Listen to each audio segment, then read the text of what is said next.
dyan sa Portugal. Magandang umaga. Live na po tayo sa Bombo Radio Philippines, nationwide, worldwide. Kumusta yung panahon ngayon dyan? I understand, gabi po ngayon dyan at dito po ay umaga. Bombo Rise. Good morning, Bombo Gerald. And sa mga kababayan natin, magandang umaga. So, ang weather dito sa Portugal ngayon, so nasa in between kami ng autumn and winter. So, sa gabi, malamig na siya, nasa 14 degrees. But in the morning, we are fortunate na medyo warm pa, like 21. So, we are lucky to have wonderful weather. Congratulations nga po pala. Panalo ka din itong Portugal. So ano po yung reaksyon ng mga taga-Portugal ngayon dito sa pagkanalo nila? 3-2 yung score, Bombo Rise. Tingin ko, matutulog ngayon. Kung nakikita nyo sa likod ko, nabawasan na yan. Umaga pa lang, nasa sports bar na yung mga tao, nasa coffee shop na.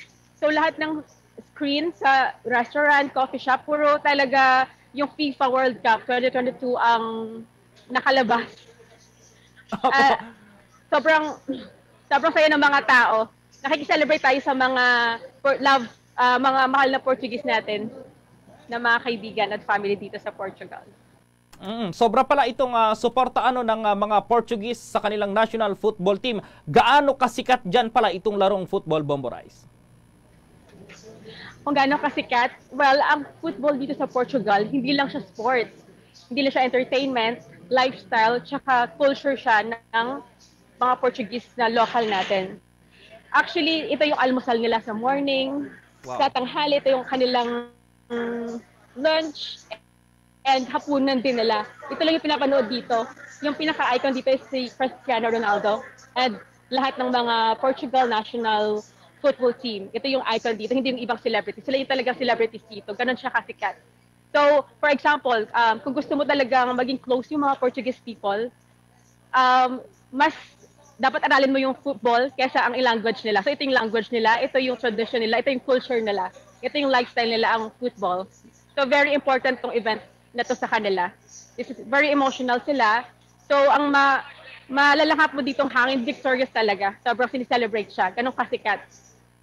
Yan yung susunod kong katanungan, Bombo Rise, about kay Cristiano Ronaldo. Sikat siya, hindi lang dyan sa Portugal, kundi sa buong mundo. Sikat na sikat ito. Pero kapag dito sa Pilipinas, kanino mo siya maihahambing na atleta o celebrity, Bombo Rise?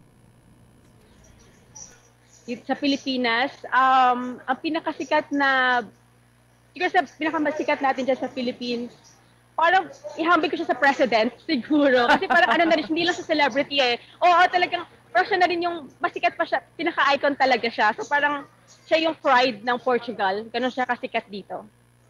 Okay. Very humble ang beginning niya kasi at pinapresent niya talaga yung Portuguese people as who they are. Humble and very competitive in a right way as well. Ito aking partner si Bomba Everly. May katanungan din, Bombo Rise. Bomba Everly, go ahead. Yes, ano naman ngayon yung inaasahan ng mga Portuguese na national football team nila, Bombo Rise? Paano po sinusuportahan ng Portugal yung kanila naman pong football team, Bombo Rise? Yeah, so sa support naman, parang everyday sila yung tawag dito. For example, talagang in-expect na ng mga Portuguese people from 2016, nung nanalo sila first over sa France, sa home base, parang based on sa France, natalo yung ng Portuguese yung France noong 2016. So, from there, tumas yung expectation sa Portugal national football team. And then, nasungkit din nila yung third place noong 2017 dun sa World Cup, the last time. And then nung sumali ulit sila ng 2017 sa regional football, nasungkit nila yung first championship. So, sobrang taas na expectation ng mga tao. Sa support naman, I think ramdam na ramdam nila kasi buong Portugal nag-cheer up sa kanila. But even the president himself, sobrang supportive sa team ng Portugal. Okay. Kung yung sa Saudi Arabia, noong nanalo kontra sa Qatar, kinabukasan nagdeklara agad ng holiday kinabukasan. Diyan din ba sa Portugal mayroong holiday lalo na nanalo rin yung kanilang kupunan, Bombo Rise? Speaking of holiday, maliban sa Thanksgiving today, holiday namin today because of lahat nakatutok sa kanya. Wow. Oo, so bukas may pasok kayo dyan or still holiday kasi nanalo itong Portugal, Bomborais? Ngayon yung holiday. So, hindi ko alam sa ibang work. Pero sa amin kasi ngayon dineclare yung holiday kasi nakatutok kami sa game. Tomorrow, hindi ko pa sure. Baka hindi pa pumasok yung mga nandito. Baka hindi sila matutulog.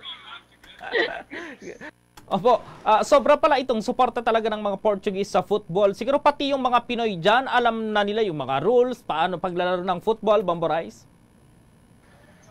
Actually, yes. Yung mga Filipino na kaibigan natin dito, yung mga anak nila sa school, yun yung game na din, football na din. So yung mga Filipino natin, nag-adapt na din talaga sila sa culture.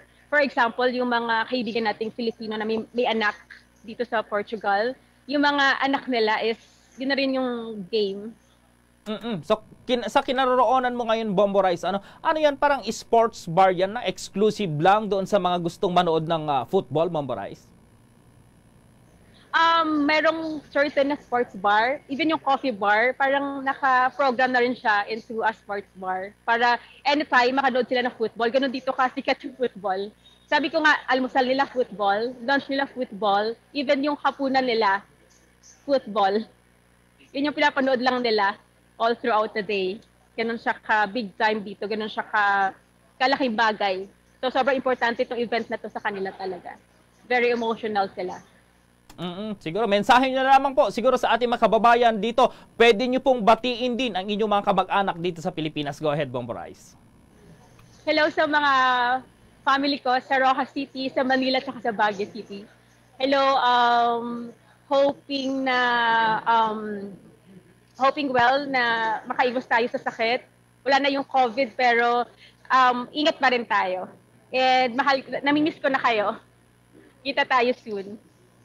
With that, maraming salamat sa oras na ibinigay mo dito sa Bombo Radio. Maraming salamat, Bomborais.